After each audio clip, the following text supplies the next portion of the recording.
नेपाल हाम्रो देश क्या राम्रो जन्मेको भूमि यो।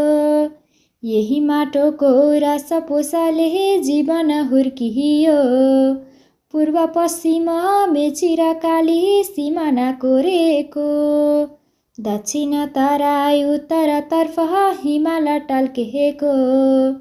हिमालीले सह पहाडी भेग तराई हरियो। सगरमाथा शिरमाली हस्त छ सदायो। गण्डकी कोशी कर्णाली यहाँ सलल सदा है। सुन्दरताले यो प्रकृतिको लोभिन्छ मन नै। नौरङ्गी डाँफे मयूर नाच्छ कोइली गाएको। रङ्गी बिरङ्गी फुल गुराँस लेकैमा फुलेको। छहरा छाँगा वन र पाखा नदी